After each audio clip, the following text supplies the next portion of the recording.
PSRP, Nilangkog nga Hisgutanan. Sudanan ngadto sa kadungganan, tao sa Dios nga bug-os nga sinangkapan sa pagkaginamhan diha sa grasya nga naa ni Kristo Jesus. Aron hingpit nga matuman ang atong pagpangalagad diha sa bugtong talagsaong pagpangalagad sa pamatigayon sa Dios. Simana 3. Uluhan.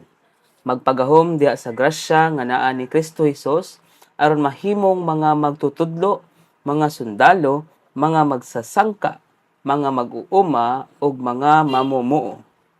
Kining 8 ka mga mensahe gihatag base sa 2 Timoteo. Ang background niining mao nga mga basahon mao nga ang iglesia naa sa panahon sa pagkaunlod. Busa kining 8 ka mga mensahe nagpahinumdom kanato nga sa taliwala sa mga pagkaunlod unsa man nga klase nga pagkatao ang angayan ta. Nagpakita nato ang mensahe uno nga mahimo gyud tang mga tawo nga magtukod og kinaiya nga nagbansay sa espiritu. Mensahe 2, nagpakita kanato nga mga himo gyud tang mga tawo nga nagtuman sa tuyo sa Dios sa kabubuton sa Dios. Ug sa mensahe 3 nagpakita kanato nga mga tawo gyud ta nga matinumanon ngadto niya og matinumanong mga tao. Dunay duha ka Roman numeral ining mensahia ug dunay pulos na pulong pagka matinumanon. Ang gihataga gibugaton sa Roman numeral number 1 mao nga kinahanglan maanaa gyud ta uban sa mga matinumanon. Ningon ang Roman numeral number 1, bisan sa panahon sa pagkaunlod, pagkadaot, sa nagkaunlod nga kahimtang sa dihang nabihag ang kadaghanan sa katawan sa Dios. Maapil gyud unta ta taliwala sa salin sa katawan sa Dios nga gikaluy-an sa Ginoo aron magpabiling matinumanon kaniya.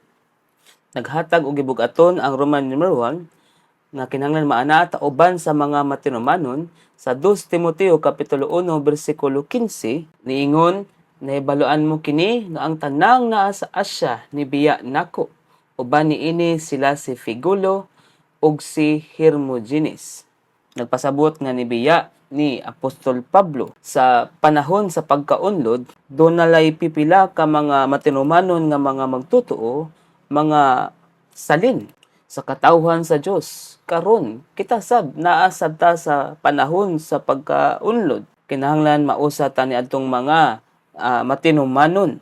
Dawaton ang mga matinumanon ug isipon ang mga matinumanon ug manaa gyud ta uban sa mga matinumanon. Ang gihataga gibugaton sa Roman numeral number 2, dili lang kinahanglan tang maanaa uban sa mga matinumanon, apan kinahanglan sabta nga mahimong mga matinumanon.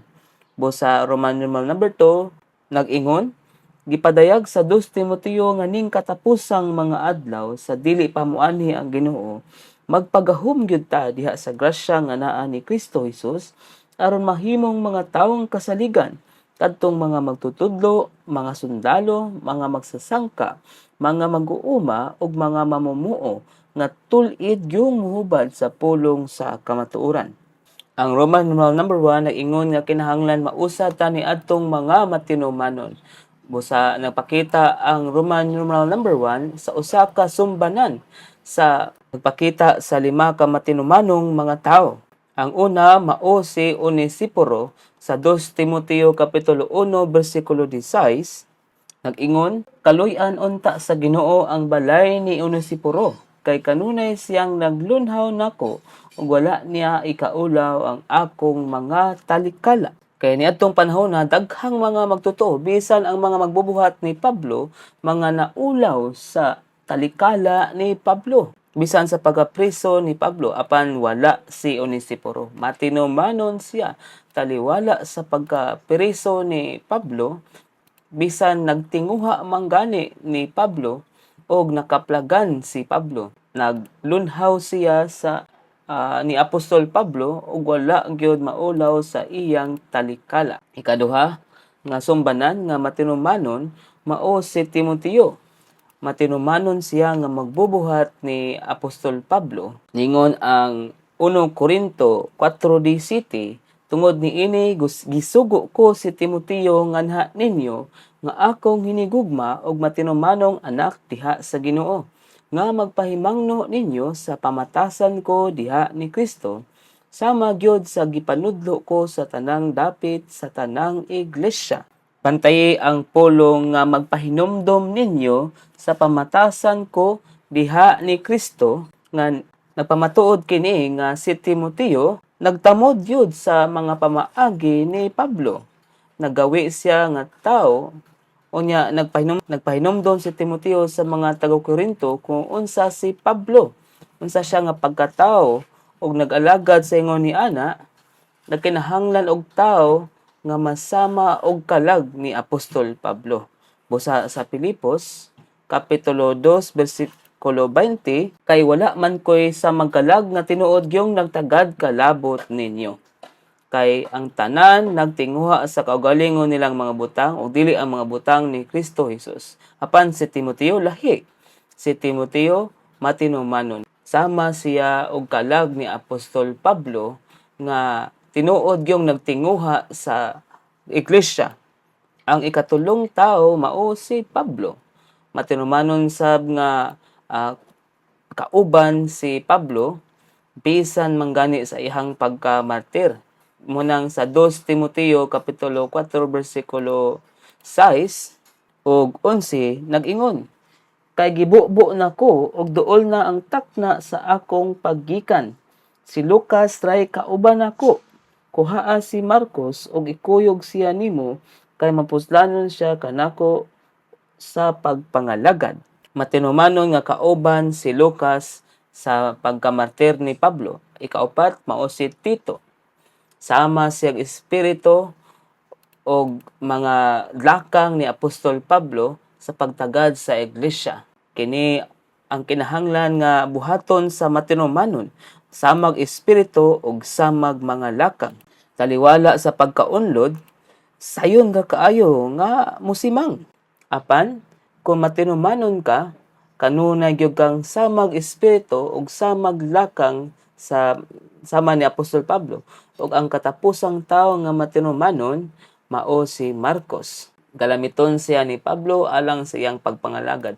Aron mahimong galamiton ni Pablo, kay ang usa kinahanglan mahimong matinumanon ngadto sa Ginoo. Sa Roman number 2, gipadayag sa 2 Timoteo nga ning katapusang mga adlaw sa di pa moanhi ang Ginoo, mapagahom gyud ta diha sa grasya nga naa ni Kristo Jesus aron mahimong mga taong kasaligan kadtong mga magtutudlo, mga sundalo, mga magsasangka og mga mag-uuma ug mga mamumuo nga tul-id gyung mohubad sa pulong sa kamatuoran.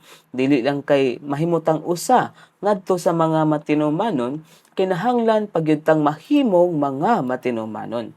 Unsaon man nato pagkahimong mga matinumanong mga tao, kinahanglan tag lima ka mga kahimtang o pagkabutang. Una, kinahanglan ta mahimong mga magtutudlo. Matinumanon gyud tang mutudlo. Ikaduha, mahimo gyud tang mga sundalo. Matinumanon gyud tang makigubat. Ikatulo, mahimo gyud tang mga magsasangka. Matinumanon nga muhuman sa hantod sa katapusan, o ikaupat mahimong mamumuo. Matinumanon gyud ta nga tul-id gyung muhubad sa pulong sa kamatuoran. Ikalima, mga mag-uuma. Mahimo gyud tang matinumanon nga magtisok og binhi sa kinabuhi. Kining lima ka mga tawo dunay usa ka kumon nga kinaiya, pulo sila matinumanon. Aron ta mahimong ingon ini nga mga tawo, aron ta mahimong matinumanon, una kinahanglan ta nga mapakusgan, mapagahom diha sa grasya nga naa ni Kristo Jesus. Kanang mapagamhan, anong kinahanglan ta mapagamhan kay ang atong kaugalingon nga gahom, sa atong kaugalingon di ta makahimo niini. Di ta mahimong matinumanon. Dili ta mahimong ingon ini nga lima nga mga tawo. Kinahanglan mapagahom ta diha sa grasya nga naa ni Kristo Jesus. 2 Timoteo nagsugod og ngadto kang Timoteo nga anak nga pinalangga, ang grasya, kaluoy, kalinaw sa Dios nga Amahan og ni Kristo Jesus nga atong Ginoo. Ning panahon sa pagkaunlod nagkinahanglan gyud ta sa grasya, sa kalinaw sa Dios, Amahan og ni Kristo nga atong Ginoo. Nagtapos ang 2 Timoteo og mag-uban unta ang Ginoo sa imong espiritu. Mag-uban unta ang grasya kanimo. Dunay kalambigitan gyud ang grasya sa atong espiritu, kay ang grasya mao lamang ang tulo usa nga Dios nga espiritu na karon sa atong espiritu aron mahimong atong pagsinati o pagpahimulos. Labi ta mo bansay sa atong espiritu, magpasiga o mapasilaob niini labi sabta nga mapagamhan sa grasya nga naa ni Kristo Jesus. Busa ang unang pagkabutang mao nga mahimong magtutudlo, magpagahom gyud ta diha sa grasya nga naa ni Kristo Jesus aron mahimong mga magtutudlo. Sa referensya nga bersikulo niingon ang 2 Timoteo kapitulo 2 bersikulo 2, ug ang mga butang nga imong nadungog gikan nako pinaagi sa daghang saksi, itugyan mo kini sa mga taong kasaligan nga makahimo sab sa pagpanudlo sa uban. Bantayi ang pulong, ikaw nga mao si Timoteo, ako nga mao si Pablo, ug sa mga saksi ug matinumanong mga tao sa uban. Makaingon ka nga kini ang 5 ka putos o 5 ka kaliwat sa mga tao nga nagbuhat lamang og 2 ka mga butang. Una, nagdawat nila ang maayong deposito nga mao ang himsog nga mga pulong, o ikaduha ilang gisalig kini nga mga himsog nga mga pulong o gideposito kini. Kining maayo nga deposito gipanudlo kini nila ngadto sa uban. Nadawat ni Pablo ang pinadayag gikan sa Ginoo o gisalig o gitugyan kini ni Timoteo nga nadungog niya sa daghan nga mga saksi o gisalig sa din ni Timoteo ngadto sa matinumanon nga mga tao, o kining matinumanon nga mga tao nakadawat og nakakat-on og nahimo sang maayong manudlo, makahimo sab sa panudlo sa uban. Mga igsuon, bisad unsay nadawat nato, kinahanglan kat-unan gyud nato kini sa pagpasa ngadto sa uban. Una, kinahanglan tang maminaw, dawaton ang himsog nga mga pagtulunan nga mahimong maayo nga deposito nganhin nato, ug ikaduha, kinahanglan mamulong ta, manudlo ta. Ito panudlo nato kining mga butanga, kining 5 ka sapaw sa mga tao. Ang ikalima mao ang uban, ang katong mga nidawat sa pagtulunan. Apan sa 2 Timoteo kapitulo 2 bersikulo 2, kinahanglan magtinguha og gisa ta nga mahimong mga ikaupat nga sapaw nga makahimo sab sa pagpanudlo sa uban. Ang payuli sa Ginoo or diha sa payuli sa Ginoo nakadawat daghan kaayo nga mga kadato gikan sa sugod nga mga kaliwatan, pagtuon sa kinabuhi, Biblia sa hubad payuli. Kinahanglan dawaton gyud nato ning daghan nga himsog nga mga pulong aron mahimong maayo nga deposito nga nikan nato, ug aron kita sab mahimong mga matinumanon nga mga tao nga matinumanong manudlo ngadto sa uban. Una, nag-ingon, kinahanglan atimanon gyud nato ang mga tao pinaagi sa pagpaambit sa Dios nung kinabuhi diha sa pagpakatao ni Jesus, aron malipay sila og sa pagtudlo kanila sa Dios ng mga kamatuoran diha sa pagka-Dios ni Kristo, aron matilugan sila. Manudlo gyud ta pinaagi sa pagpangatiman. Mga timan gyud ta pinaagi sa pagpanudlo. Ang pagpanudlo alang man sa pagpangatiman. Ang pagpangatiman alang sa pagpanudlo. Nagkuyog ning duha. Busa sa Efeso kapitulo 4 bersikulo 11 niingon, ug siya mismo ang naghatag sa uban ingon nga mga apostoles, ug sa uban ingon nga mga propeta, ug sa uban ingon nga mga ebanghelista, ug sa uban ingon nga mga magbalantay ug magtutudlo. Ang malantay ug magtutudlo giusa nga nagpasabot nga pasabot lang sila sa usa ka klase sa tao sa mga ginasahan. Ang magbalantay kinahanglan masayod unsaon pagpanudlo, ug ang kanang nanudlo kinahanglan masayod sa unsaon pagbantay o pagatiman.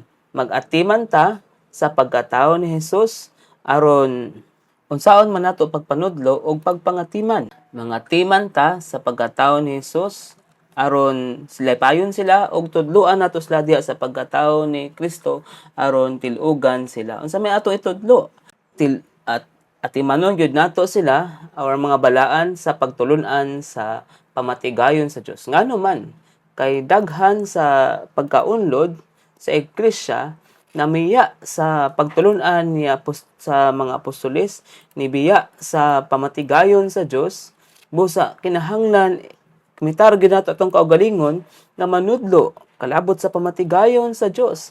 Mahimong mga magtutudlo ngadto sa matinumanong mga tao nga makapanudlo sab ngadto sa uban. Makapanudlo unsa man? Manudlo og pamatigayon sa Dios. Ikaduha, kinahanglan mahimo tang mga sundalo nga pagahom diha sa grasya nga naa ni Kristo aron mahimong mga sundalo ta makapangalagad na ta og himsog nga mga pulo ngadto sa uban. Mabati nato nga dunagyoy mga mukontra nato aron sa pagbungkag or pagguba.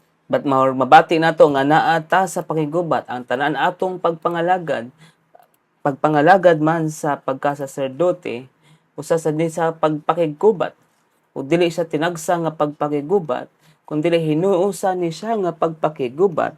Busa una sa punto niingon dinhi ang pagpangalagad sa Ginoo sa pagpatingog man sa trumpeta aron makigubat ang mga sundalo. O sa minungdanon kaayong pagpatingog sa trumpeta. O kini nga pagpatingog sa trumpeta dili lang maghatag og kanang saba nga tingog. Kini nga pagpatingog sa trumpeta nga may piho nga gipasabot nga tingog, nagpasabot og paggiya usa ka direksyon.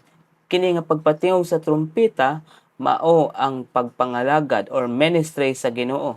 Nagpakita kini nga ang tanan kinahanglang molihok sa panahon ni Nehemias. Ang pagpatingog og trumpeta gigamit aron sa pagpangitag tabang kung dunay moatake kanila. Og sa panahon ni Gideon sa ihang 300 ka mga tawo, gigamit nila ang pagpatingog sa trumpeta aron sa pagpatay sa usa ka gatos 120,000 ka mga Midianite. Gigamit sa ang pagpatingog sa trumpeta sa panahon sa Jericho aron sa paggunob sa paril sa Jericho.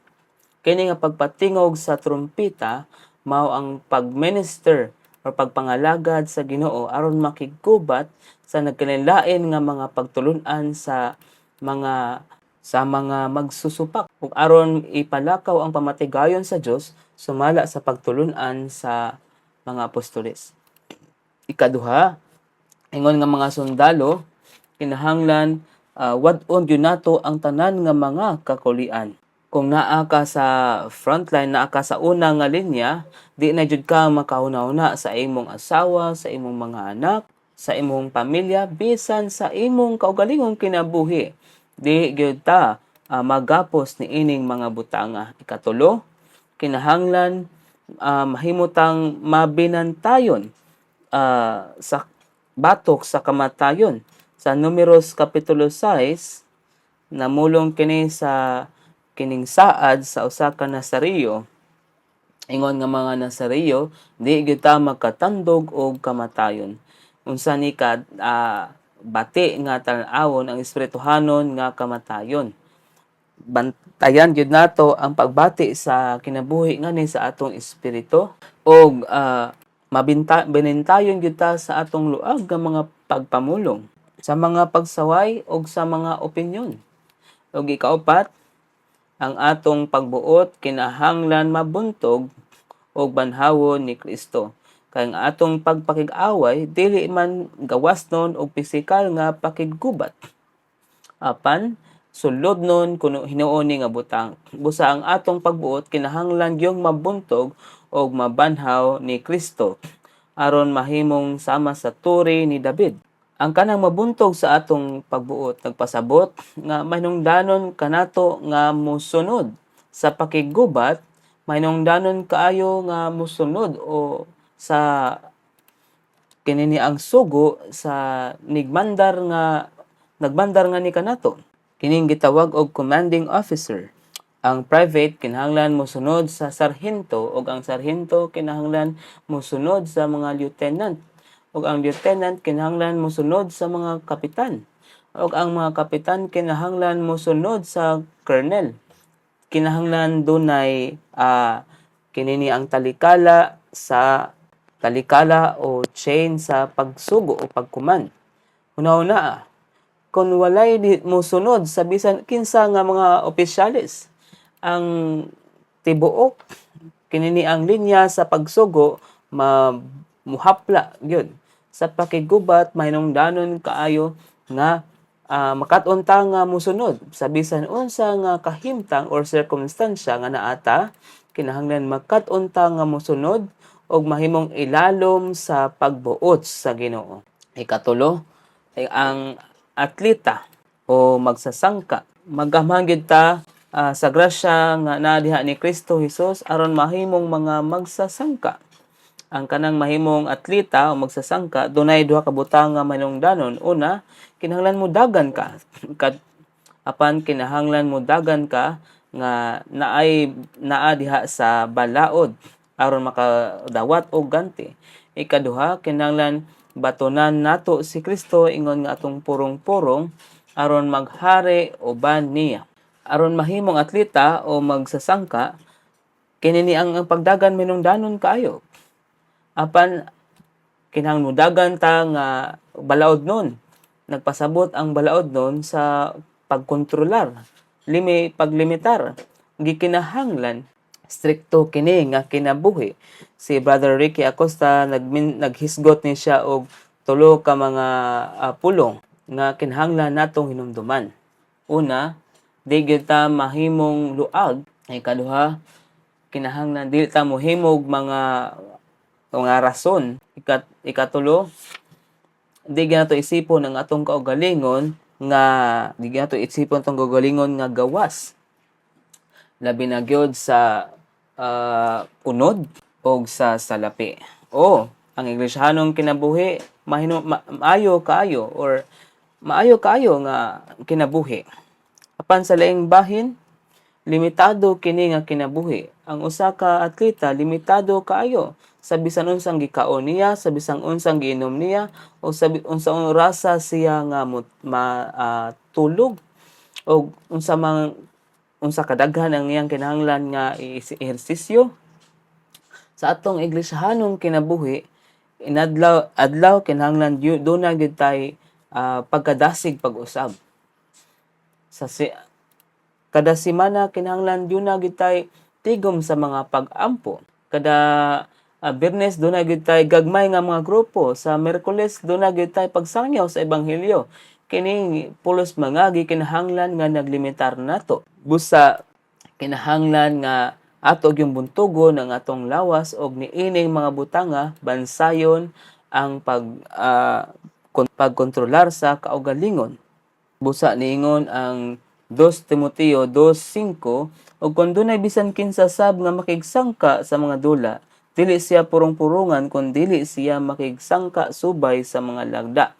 Ikaduha, batunan gyud nato si Kristo ingon nga atong purong-purong aron usang maghari uban niya. Ang atong pagdagan mao ang atong pagkaon og si Kristo gipaambit nga ni kanato uban sa iyang mga kaayo, sa iyang pagamatarong, pagkabalaan ug himaya aron si Kristo mahimong atong purong-purong sa pagkamatarong, purong-purong sa pagkabalaan, purong-purong sa himaya aron magkahari ta uban niya. Sa mga problema, sa mga kalisdanan sa iglesia, kinahanglan makat-on ta nga batukan ning mga problemaha nga atubangon kini.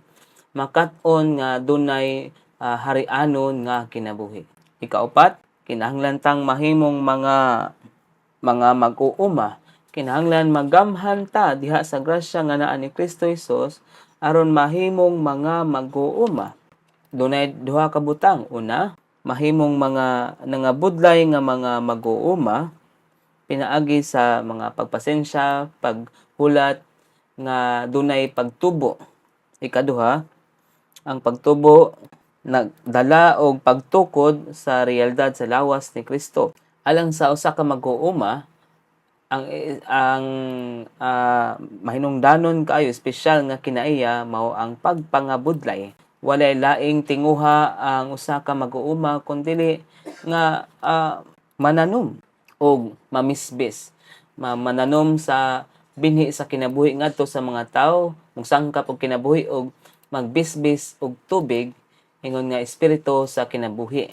Ang mga mag-uuma mananom og mamisbis apan ang pagpatubo sa mga tanom dili kini diha dayon busa ang mag-uuma kinahanglan sab og pasensya. Ang usa ka mag-uuma kinahanglan nga makat-on nga maghulat. Ayaw gyud pag dili pasensyoso sa pagtubo sa mga balaan. Dili nato sila mapugos. Dili nato sila mainat. Kinahanglan masayod ta sa pagpangalagad o sa kasing-kasing sa mga balaan. Kinahanglan makat-on ta unsaon sa paghatag og husto nga pagkaon sa husto nga panahon. Gatas ba o gahi nga mga pagkaon o unsa may tanom sa mga mag-uuma, nananom sila sa pulong sa Ginoo ngadto sa mga balaan.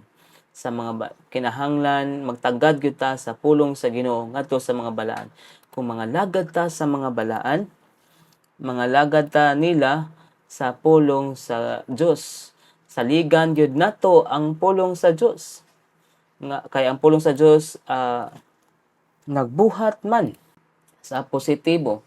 Ang pulong sa Dios usa ka binhi sa trigo aron magtilog nato, magtilog nila sa negatibong bahin, kalayo sab kini aron magputli nato og usa ka martilyo aron magbuak sa atong kaugalingon sa atong natural nga kinabuhi.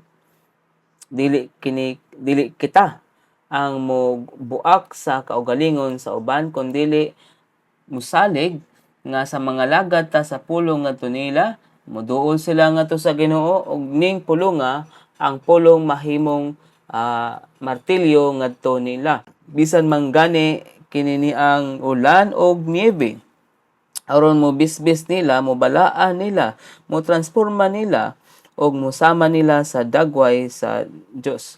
Og ikaduha, ang pagtubo nagdala sa pagtukod sa realidad sa lawas ni Kristo. Kung ang pulong motubo, ang kinabuhi sa Dios motubo sab og ang resulta mao ang pagtukod. Busa tagdon gyud nato ang pulong sa Dios.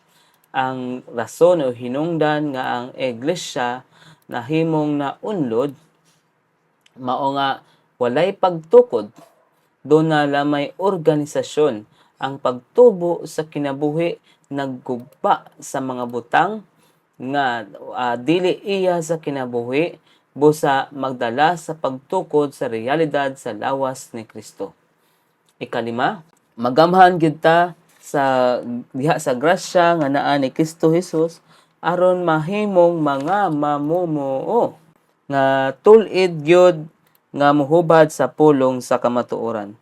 Tungod sa dili husto nga pagpresentar sa kamatuoran, ang mamumuo sama sa mga karpintero nagkinahanglan og kinahanglan mohubad sa pulong sa Dios sa daghan nga mga paagi sa husto og sa tul-id nga paagi nga walay pagtuis. Kinahanglan hinduman nato ang duha ka butang kalabot sa usa ka mamumuo. Una, mas kinahanglan tul-id yun natong hubaron ang pulong sa kamutuoran. Ikaduha, pinaagi niini nga pagpadayaga sa pagpropesiya, makapahimo ni sa katong mga tawo nga nangitngitan nga mahayagan o ug ang kamatayon malamoy. Una, aron tulid nga mahubad ang pulong sa kamatuoran, gikinahanglan ang usa ka skill or ang kahanas aron makahimo og husto o maayo nga usa ka furniture. Ang trabaho kinahanglan piho kayo. Sa panahon sa pagkaunlod, daghan ang mga nibiya sa himsog nga pagtulun-an sa apostol, busa daghan ang kamatuoran nga natuis. Kung dili gani husto nga napadayag ang kamatuoran, ang kaaway magpalugwa og mga pagtuis sa mga pulong o kining pulong nga madaot, labi na niadtong mga naminaw, busa magdaot sa iglesia. Busa kinahanglan doon natay kahanas. Ang Biblia pinaagi sa hubad pahiuli ug sa pagtuon sa kinabuhi, pulos ni siya mga bukas nga mga basahon. Kinahanglan mosulod ta niining mga basahona aron tul-id gyud nga mohubad sa pulong sa kamatuoran. Dili lang kini pagsaysay nga tin-aw sa Biblia, kinahanglan sabni nga mahimong atong realidad. Ang kamatuoran mao ang pamatigayon sa Dios nga napadayag diha sa unod. Busa dili lang kini nga maayo ta mo saysay, duna gyud untay realidad. Ang kamatuoran mao ang Diosnong realidad sa atong inadlaw nga pagkinabuhi, sa atong pagsinati, sa atong pagpangalagad. Kinahanglan magkinabuhi ta sa pamatigayon sa Dios. Kinang magtul-id yung muhubad sa pulong sa kamatuoran, mao ang pamatigayon sa Dios. Sa ato pa pulong nga gipamulong, mao sa atong pagkinabuhi. Pinaagi nining pagpamulong nga og kining pagkinabuhi nga makapatin-aw sa nangitngitan nga una-una sa mga tao og sa aron malamoy ang kamatayon. Busa mga igsuon, una, kinahanglan doon natay husto nga mga kauban, kinahanglan uban ta ni adtong mga og magpabilin sa mga matinumanong mga tao. Ikaduha, kita sa atong kaugalingon kinahanglang mahimo sang matinumanon nga mga tao pinaagi sa pagpagahom diha sa grasya nga naa ni Kristo Jesus aron mahimo tang niining 5 ka mga tao. O kining 5 ka mga tao, dili lang pwede nga mopili tag usa. Aron ta mahimong mga matinumanon, kinahanglan mahimo tang kining 5 ka mga tao. Mahimo tang mga magtutudlo, mga sundalo, mga magsasangka, mga mag-uuma o mga mamumuo. Kaluy-an unta ta sa Ginoo. Amen.